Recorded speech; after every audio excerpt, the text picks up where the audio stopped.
Balik po tayo sa mga balita. Wala sa datos ng Philippine Statistics Authority o PSA ang birth record ng isang nagngangalang Mary Grace Piatos.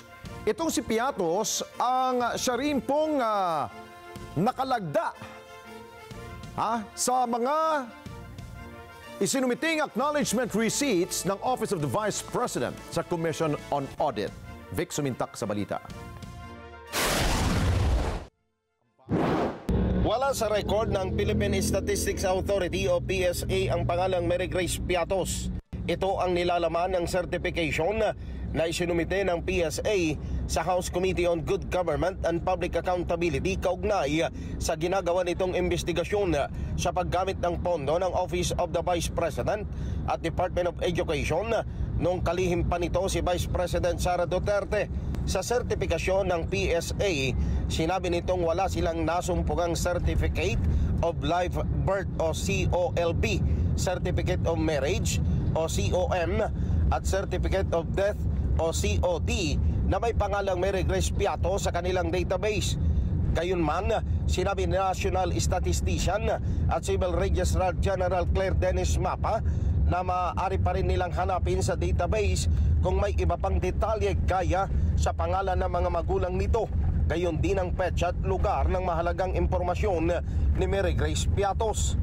Inisyu ng PSA ang certification noong November 25 at natanggap ng opisina ni Committee Chairman Representative Joel Chua nitong Lunes, December 2, pasado alas 4:30 ng hapon. Well, actually, we just received the certification from the PSA yesterday.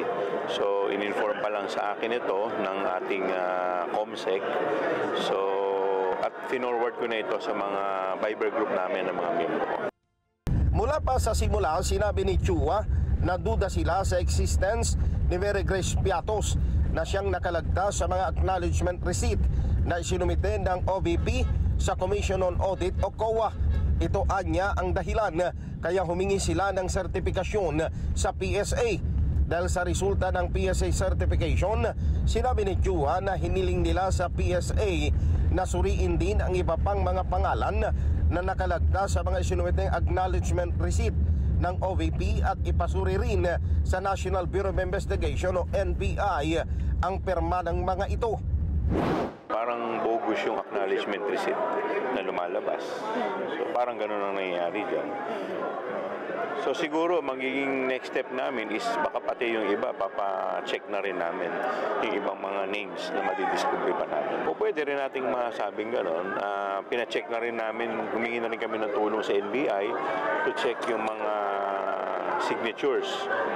Like for example, yung signatures nung Kokoy Villamin. So, let's see. Unang nag-alok ng 1 milyong pisong pabuya ang sinumang makapagbibigay ng impormasyon kay Mary Grace Piatos. Ngunit hanggang ngayon ay walang lumulutang na impormasyon ukol dito. Vic Sumintak para sa Mata ng Agila, matatag, matapang, matapat.